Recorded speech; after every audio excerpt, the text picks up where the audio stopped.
الحمد لله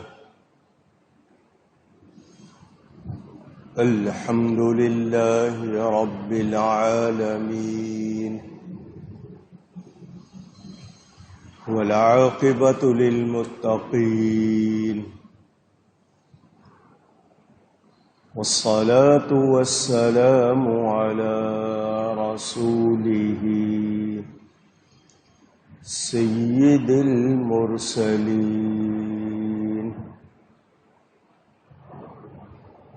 رحمة للعالمين شفيع المذنبين خاتم النبيين سيد الأولين والآخرين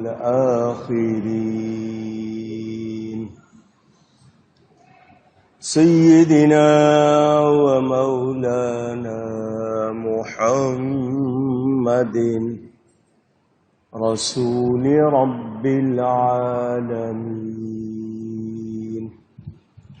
وعلى آله وصحبه أجمعين. أما بعد فأعوذ بالله من الشيطان الرجيم. بسم الله الرحمن الرحيم. وقالوا إن نتبع الهدى معك نتخطف من أرضنا أولم نمكن لهم حرما آمنا يجبى إليه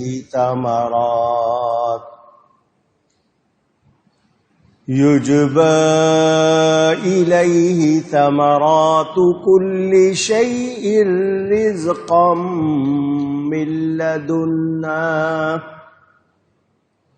من لدنا ولكن أكثرهم لا يعلمون. صدق الله العلي العظيم.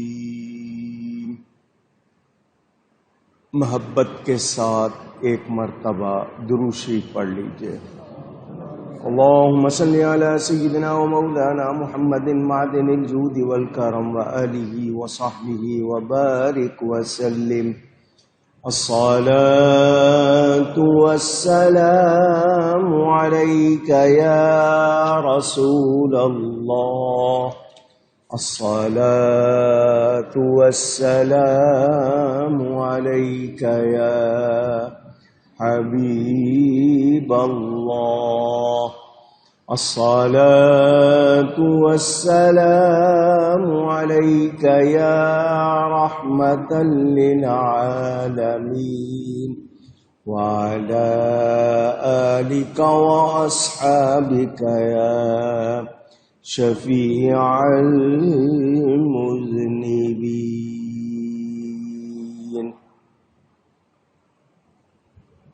حمد و صلات کے بعد قرآن کریم کی سورۃ القصص کا بیان آپ سن رہے ہیں.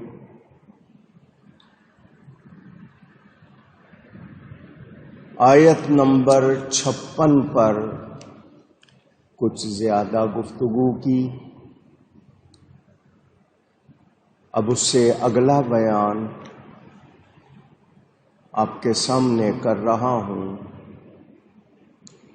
مفسرین کا یہ کہنا ہے کہ یہ آیت نمبر 56 جناب ابو طالب کے متعلق نازل ہوئی. واللہ تعالی اعلم.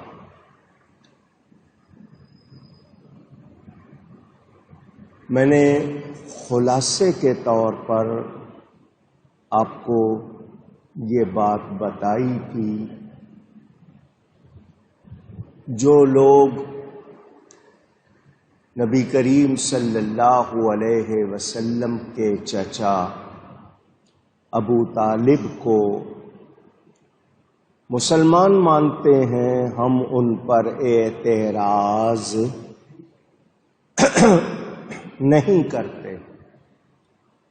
جو ان کو مسلمان نہیں مانتے ان پر اصرار نہیں کرتے کہ وہ ضرور مانیں۔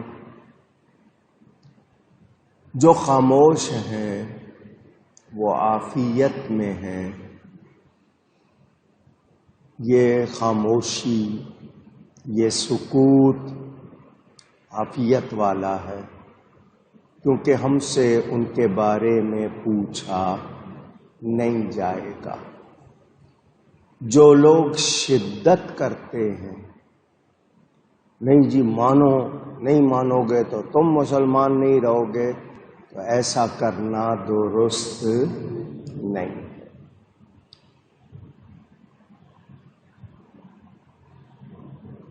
حضور اکرم صلی اللہ علیہ وآلہ وسلم کو وہ بہت پیار کرتے تھے، انہوں نے بہت خدمت کی ہے، ظاہری طور پر وہ بہت سہارا تھے۔ ہم ان کی بدگوئی نہیں کریں گے، یعنی ان کے لیے کوئی بے ادبی یا نامناسب لفظ نہیں کہیں گے، بس اس سے زیادہ اس موضوع پر گفتگو کی ضرورت نہیں۔ ہدایت پیدا کرنے والا اللہ تعالی ہے، وہ ہر شے کا خالق ہے، بنانے والا ہے۔ جو نبی پاک صلی اللہ علیہ وآلہ وسلم سے سچی محبت کرے گا، اللہ تعالی اس کو ہدایت ضرور عطا فرماتا ہے، جیسا کہ بیان ہوا۔ اس حوالے سے میں آپ کو بہت کچھ بتا چکا۔ جو لوگ اپنی عقل کو زیادہ اہمیت دیتے ہیں، قرآن اور حدیث کو پوری طرح نہیں سمجھتے، ان کو چاہیے کہ وہ زبان کھولنے سے پہلے یا قلم چلانے سے پہلے اچھی طرح سمجھ لیں۔ خود سمجھ نہیں آتا تو کسی سمجھ والے سے پوچھ لیں، لیکن اپنی عقل ہی کو سب کچھ سمجھ کر فیصلہ نہ کریں۔ اللہ فرماتا ہے اور کہتے ہیں اگر ہم تمہارے ساتھ ہدایت کی پیروی کریں گے تو لوگ ہمارے ملک سے ہمیں اچک لے جائیں گے۔ کیا ہم نے انہیں جگہ نہیں دی امان والی حرم میں، جس کی طرف ہر چیز کے پھل لائے جاتے ہیں؟ ہمارے پاس کی روزی، لیکن ان میں سے اکثر کو علم نہیں۔ حارث بن عثمان بن نوفل بن عبد مناف، اس نے کہا تھا کہ ہم جانتے ہیں آپ کا دین سچا ہے، لیکن ہمیں یہ ڈر ہے کہ ہم ایمان لے آئیں گے تو عرب والے ہمیں نکال دیں گے۔ ان کے جواب میں یہ آیت اتری، امان دینے والا رزق دینے والا، ہدایت دینے والا کون ہے؟ اللہ تعالی۔ انہیں یہ غور کرنا چاہیے کہ عرب میں ہر طرف لوٹ مار ہے، خون ریزی ہے، قتل و غارت ہے، فساد ہے، مگر یہ لوگ مکہ مکرمہ میں رہتے ہیں، یہ مکہ والوں کو امن حاصل ہے، باوجود اس کے کہ مکہ مکرمہ میں کوئی پیداوار کھیتی باڑی نہیں ہوتی، مگر پھر بھی چاروں طرف سے رزق کھچ کھچ کر یہاں آتا ہے۔ جب کعبہ کے پڑوس میں مکہ کے دامن میں رہنے کی برکت سے انہیں امن بھی مل رہا ہے اور روزی بھی مل رہی ہے، تو ان کو چاہیے کہ یہ کعبہ والے محبوب صلی اللہ علیہ وآلہ وسلم کے دامن کرم سے جڑ جائیں، وابستہ ہو جائیں، تو پھر ان کو روحانی امن بھی ملے گا، ایمانی امن بھی ملے گا، تو یہ اس سے بڑھ کر امن بھی پائیں گے، روزی بھی پائیں گے۔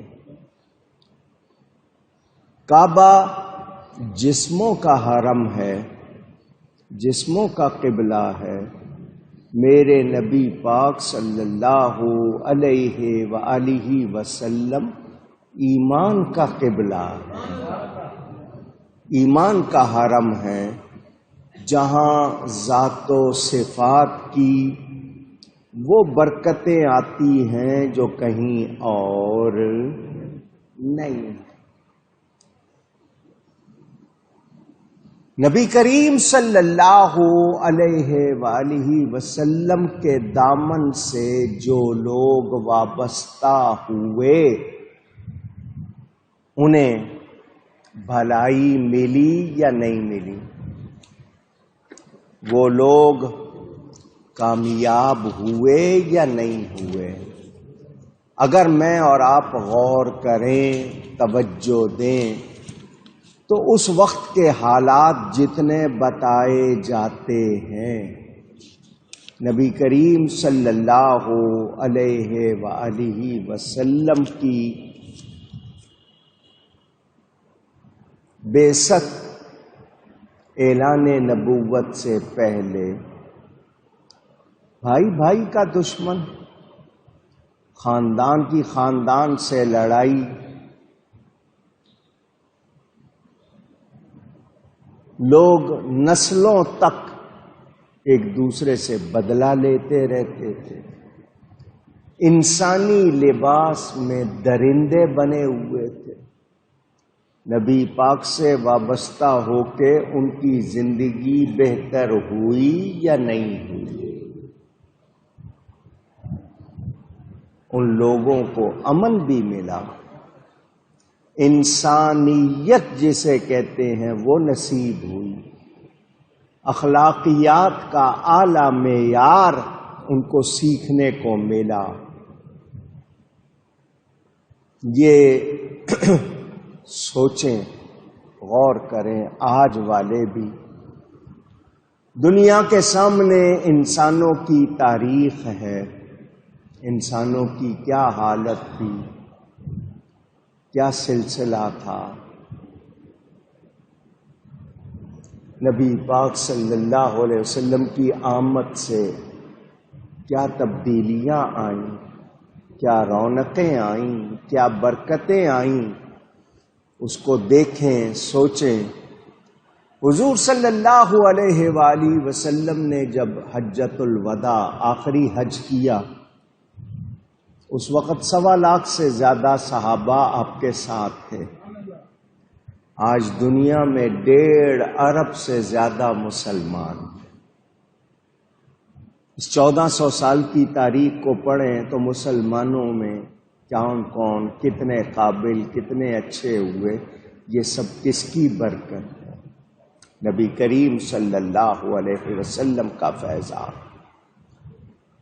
یہ مکہ کے رہنے والے امن میں ہیں، ان کو رزق آ رہا ہے، شام سے آ رہا ہے، یمن سے آ رہا ہے، عراق سے آ رہا ہے۔ اور آج اس وقت یہ سہولتیں نہیں تھیں، آج ہوائی جہاز ہیں، کہاں کہاں سے آ رہا ہے۔ ان کے ہاں تو تنکا وہاں ہریالی نہیں ہے، کوئی کھیتی باڑی نہیں ہے، لیکن دیکھیں آج کتنے سلسلے ہیں، تمام پھلوں سے ان کو نوازا جا رہا ہے، مکہ مکرمہ میں امن سے رہ رہے ہیں۔ میرے دوستوں اور بزرگوں، یہ ہماری طرف سے اللہ فرماتا ہے رزق ہے۔ کسی علاقے سے اگر اناج نہ آئے تو کوئی یہ نہ کہہ دے کہ فلان، اللہ فرماتا ہے ہماری طرف سے ہے،